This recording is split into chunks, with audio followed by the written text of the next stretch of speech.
할렐루야.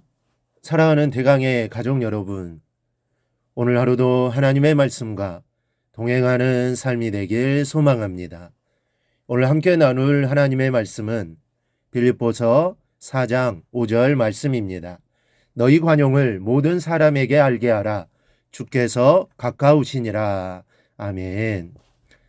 저 사람 때문에 내가 이득을 보게 되고 좋은 일만 있게 될 때 그 사람에게 잘해주는 것은 어려운 일이 아닙니다. 이럴 때 잘하게 되는 것은 사람의 본능입니다. 그 사람 때문에 내가 출세를 하게 될 것이고, 또 어렵지 않게 물질적인 이득을 얻게 될 것이고, 또 사회적인 입지가 넓어질 것인데도 잘 대해주지 않는다면 그 사람은 바보입니다. 이런 횡재를 왜 마다하겠습니까? 그러나 내게 짐이 되는 사람이나 해가 되는 사람임에도 내가 멀리할 수 없는 관계일 때 사실 이것은 문제입니다. 졸업한 후 소식이 없던 동창이 불쑥 찾아왔다고 해봅시다.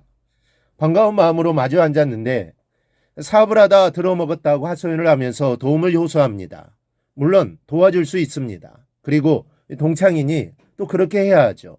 그런데 아예 들러붙기로 작정을 했습니다. 이런저런 이유로 수시로 찾아와서는 다 죽어가는 신용으로 손을 벌립니다. 늙으신 부모님이 낙상을 하였는데 병원비가 없다고 눈물을 찔끔거립니다. 아이들 학비가 없어서 학교를 못 보낸다고 울상을 짓습니다. 먹을 것이 없어서 온 식구가 며칠을 굶고 있다고 하소연을 합니다. 이럴 때 명색이 동창이니 박대할 수도 없는 노릇이고 참 난처해지는 것입니다. 어디 이런 일뿐입니까? 이 복잡한 인간관계 속에서 얽혀 사는 것이 인생입니다. 특히 크리스천인 우리들은 그 이름값 때문에 이웃 간이나 회사의 동료지 간에도 쉽게 거절하거나 또 내 기분대로 대할 수 없는 경우가 많습니다. 이럴 경우 우리는 어떻게 처신해야 합니까? 본문은 바로 그것에 대해 말씀하고 있습니다. 먼저 크리스천은 관용해야 합니다. 바울은 너희 관용을 모든 사람에게 알게 하라고 말합니다.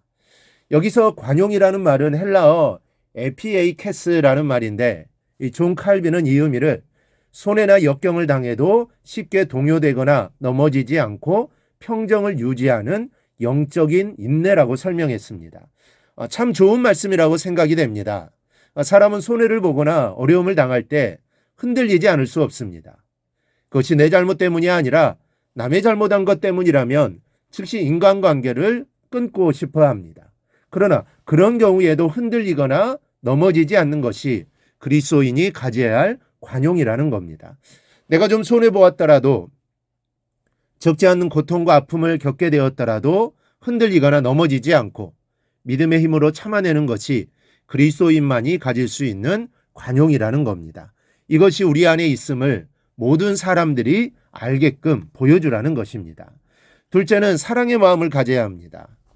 이 관용은 사랑의 밭에서 싹이 트는 것입니다. 이 사랑의 밭이 아니면 관용은 싹 트지 않습니다. 어느 회사에서 경영주와 노조원들이 임금 협상을 하고 있었습니다.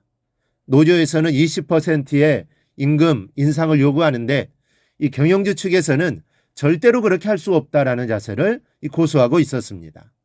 이 밤새도록 타협이 되지 않고 서로 얼굴만 붉히고 있는데 갑자기 번개와 천둥이 치면서 폭우가 쏟아졌습니다. 그러자 이 변변치 못한 회의장에 천장이 새면서 빗물이 쭉쭉 떨어지기 시작했고 나이가 지극한 사장님 머리 위로 빗물이 쏟아지는 것을 본 노조위원장의 마음속에 비오는 밭에 나가 계실 아버지의 모습이 떠올랐습니다. 자신의 옷을 벗어서 사장님의 머리에 씌워주었습니다. 그리고 말합니다. 사장님 죄송합니다. 저희들 때문에 이 고생을 하시게 되었습니다. 그때 사장님의 눈에 눈물이 핑 돌았습니다. 나는 당신들이 회사를 망하게 할 작정인 줄로 알고 있었는데 그것이 아니었군요. 망할 때 망하더라도 임금을 20%더 올려드리겠습니다. 아닙니다, 사장님. 저희들의 말로는 20%를 인상해달라고 했지만 사실은 15%를 예상하고 있었습니다. 아님요. 20% 올려드리지요. 아닙니다. 저희도 회사 사정을 잘 알고 있습니다. 15%만 올려주시면 됩니다. 여러분, 이렇게 관용은 사랑의 밭에서만 싹이 틉니다.